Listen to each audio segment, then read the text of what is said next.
Bonjour tout le monde, c'est Manon. Aujourd'hui, je vous ai fait un petit vidéo juste pour vous montrer une petite astuce que j'ai découvert un peu partout, là. Je l'ai vu sur TikTok, je l'ai vu sur YouTube. J'allais, et j'ai trouvé que c'était une bonne astuce. Probablement que j'y aurais pensé éventuellement, mais sur le coup, moi, j'y ai pas pensé. Donc, c'est une petite astuce pour contourner ce qui s'en vient avec Cricut Design Space, la limitation de 20 uploads par mois. Je veux pas me prononcer sur si c'est bon, si c'est pas bon.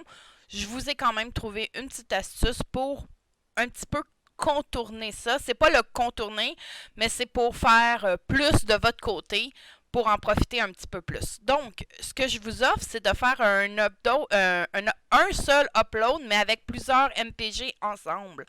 Donc, ce qu'il faudrait faire, c'est simplement aller utiliser Inkscape. Donc, inkscape.org, j'en ai parlé dans plusieurs de mes vidéos. Je vais le linker en bas dans la description. Et donc, vous ouvrez simplement Inkscape et vous allez dans Fichier et Importer et vous allez chercher les JPEG ou les PNG que vous voulez avoir. Donc, ici, j'en ai quelques-uns. Je vais juste les importer. Je vais juste faire, je laisse de base comme ça. Je fais juste Fichier, Importer et je choisis mes images. C'est tout ce que je fais. Donc, je vais en mettre 5. Oups, mauvais piton. Importer puis imprimer, ça se ressemblait.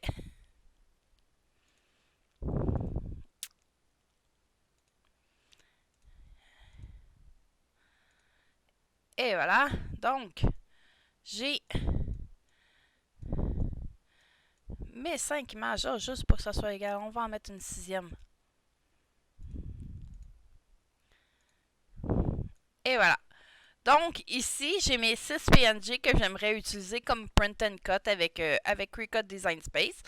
Donc, si avec la nouvelle mise à jour, quand on va avoir le 6.6 et qu'ils vont implanter le 20 uploads par mois, ça compterait pour 6 uploads. Donc, ici, j'en veux juste un. Donc, ce que je vais faire, avec mes 6 images, je vais aller dans Fichier et je vais faire Exporter au format PNG. Je vais aller choisir le nom que je vais lui donner. Donc, on va l'appeler Image. Et je vais faire exporter ici. Exporter, c'est vraiment important de cliquer dessus, sinon ça ne va pas avoir sauvegardé votre fichier.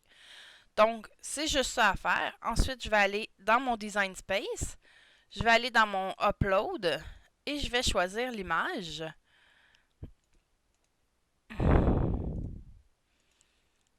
Et j'ai mes 6 images. Je vais faire complexe. Je touche à rien. Je vais aller en Print and Cut parce que je vais l'utiliser en Print and Cut. Et l'image est uploadée. C'est un seul upload avec 6 images dedans. Oui, ils sont toutes prises ensemble. Tout ce qu'il nous reste à faire ensuite, c'est d'aller chercher une forme et d'aller juste... Je vais aller commencer par celle-là ici. Donc, je couvre ma forme complètement.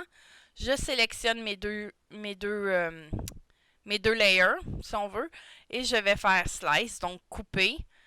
Et comme ça, j'ai mon image toute seule. Et on refait pour chacune des images. Et voilà. Une deuxième.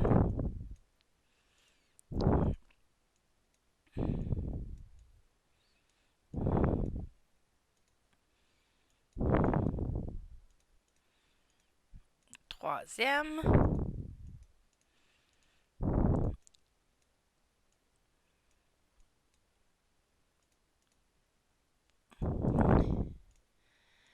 Quatrième. Et une dernière fois pour le 5-6.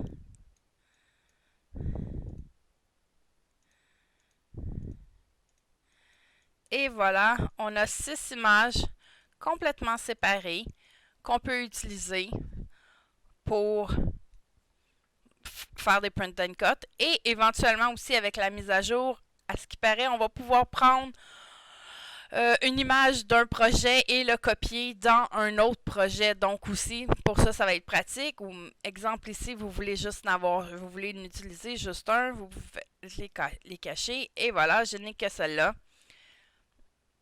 Ou j'upload pas j'upload, mais je prends mon image et je prends la seule image qui m'intéresse et je délite et j'efface le reste, c'est tout. Donc, c'est une petite façon pour contourner comment avoir plusieurs images dans un seul fichier. Là, j'en ai mis 6. Probablement qu'on peut en mettre plus. C'est sûr que plus les images sont complexes ou grosses, plus Design Space va avoir de la misère à la loader ou ça va être de plus en plus long.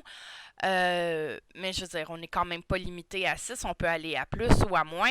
C'est comme vous voulez, mais c'est un petit cours, une petite astuce pour contourner. Donc, voici. Et éventuellement, je vais faire sensiblement la même vidéo, mais avec des SVG. Merci. Bonne journée.